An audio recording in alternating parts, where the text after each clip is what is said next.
Katika ulimwengu wa sasa ambapo teknolojia imerahisisha vitu vingi ikiwemo swala zima la unywaji, wanaume wengi hupendelea kunywa mitindo tofauti kwa vinyozi wanaowaamini.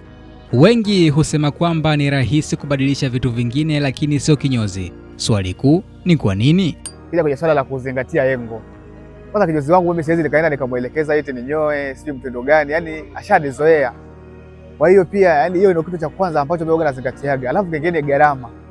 Mimi nishazoea kwamba naenda nanyoa hata kama sidai hela nakuja kulipa baadaye. Sasa inanipa ugumu kiasi kwamba nikienda kinyozi nyingine leo hii itanipa ugumu wa kulipa hela kila siku. Anakuwa hakupi changamoto ya kukunyoa kama vile utakapokwenda kubadilisha mazingira ambayo ni tofauti. Unakuwa tayari umeshatengeneza ile bonde ambayo ni nzuri na yule kinyozi ambaye amekunyoa, kwa sababu mnakuwa hamsumbuani kwa staili ambayo anaweza akataka, yani wewe ambao unataka yeye aweze kukunyoa. Ukweli ni kwamba kubadili kinyozi ni sawa na kucheza kamari na sura yako, na tafiti zinaunga mkono hoja hii.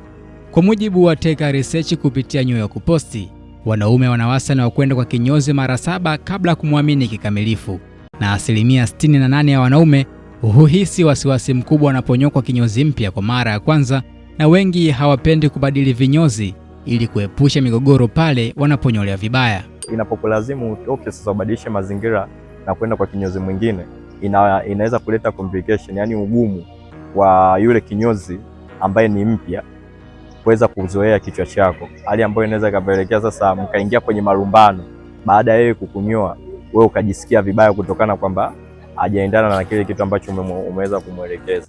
Utafiti mwingine uliofanywa na kampuni ya huduma za wateja Forest mwaka 2023 ulibaini kuwa asilimia 55 ya wanaume huendelea kwenda kwa kinyozi yule yule hata baada ya kuhama mtaa mwingine. Hii ni kwa sababu wanaume wengi wanathamini uthabiti wa matokeo kuliko majaribio mapya kila wakati. Ukiachana na kuonekana nadhifu, wanaume hupenda kwenda kwa kinyozi wanaowaamini, kwani hupata fursa pia kupiga stori kuhusu mambo mbalimbali, hali inaongeza uaminifu zaidi. Kuzoeana pia, unajua katika mazoea pia kinyozi pia unakuta kinyozi wako pia ni rafiki yako ambao yani mmejenga uhusiano, yani tangia uje hapa ukizoea sehemu moja, yani inaweka ile uaminifu pia. Mimi siwezi kunyoa kama kinyozi wangu hayupo kabisa. Je, kwa upande wako hii ikoje? Inachukua muda gani kumwamini kinyozi mpya au umeshindwa kabisa? Kutoka SAUT TV, mimi ni Juma Muhammad.